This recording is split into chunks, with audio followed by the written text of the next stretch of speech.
So this session is all about UPSC CSE 2025 Intensive Mains program. So the main objective of this program is all about making sure the candidates are having enough practice regarding the mains examination process.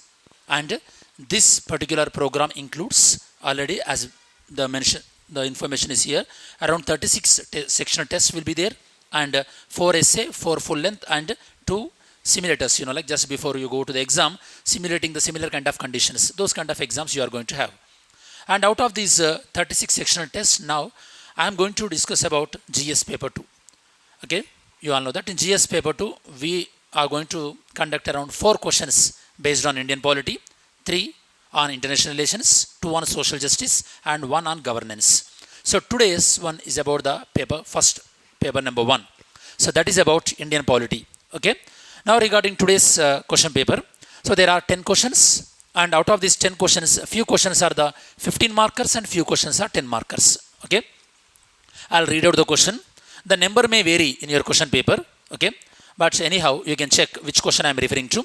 So the question now I am going to refer, that is about the evolution of Indian constitution reflects a blend of colonial legacy and indigenous reformist aspirations.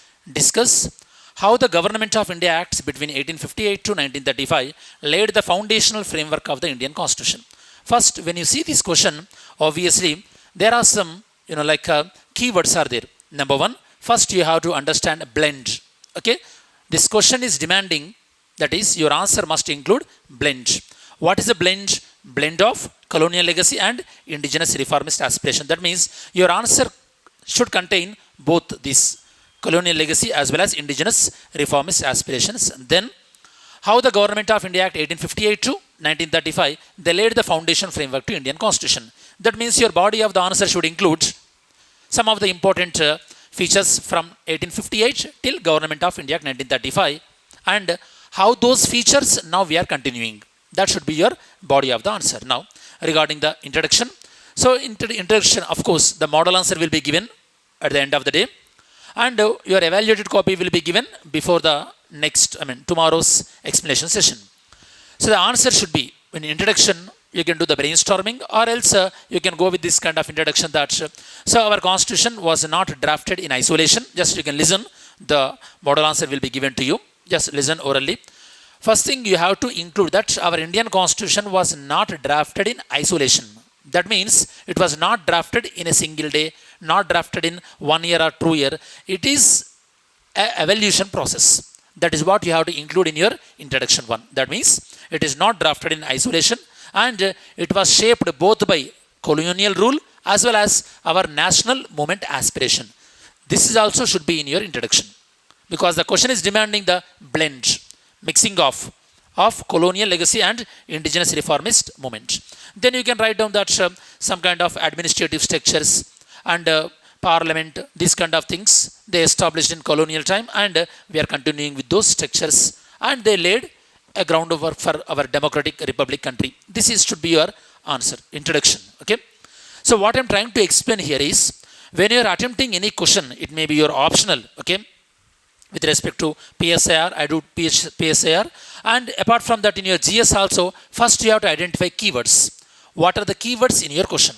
So this question is all about blend of colonial as well as the reformist movement, that you will include in the introduction, and how Government of India Act 1858 till Government of India Act 1935 laid foundation to the present Indian Democratic Republic country.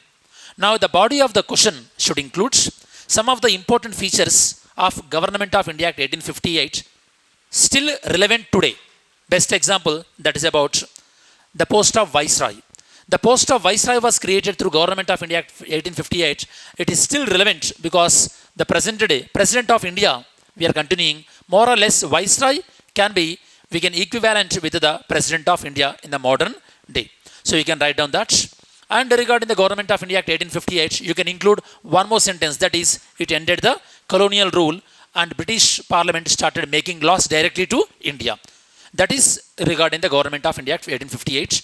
Then you can include Indian Constitution Act 1861, 1892. Regarding that, you can add one line. That is, both of these acts, Indian Constitution Act 1861 and 1892, they allowed Indians even though that is in a form of tokenism, they allowed Indians into the law-making process. Okay, that word you can include in your body, even though Indians allowed in a very limited manner.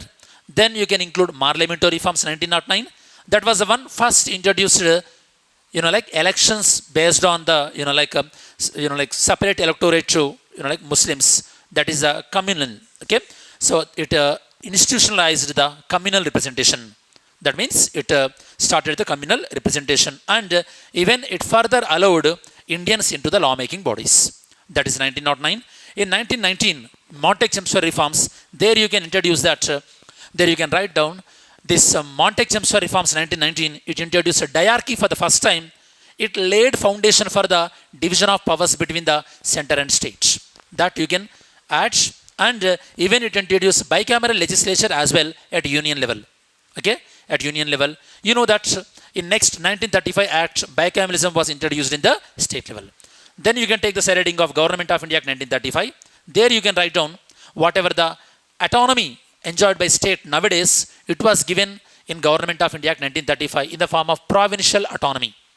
And it also envisaged, that is All India Federation. Of course, it was not, materialized, but it given a blueprint to the present day world. Apart from that, even you can include the present day Supreme Court. It was established as a federal court, and the public service commissions. These are some of the institutions established through Government of India Act 1935. So this should be your body of the answer. Okay, 1858 to 1935. So whatever the institutions created, and those institutions must be relevant today. That should be the body. Then conclusion. So you can say that this, all these acts, it allowed Indians to participate in the lawmaking process, and we try to express our aspirations, which were reflected in the Indian national movement.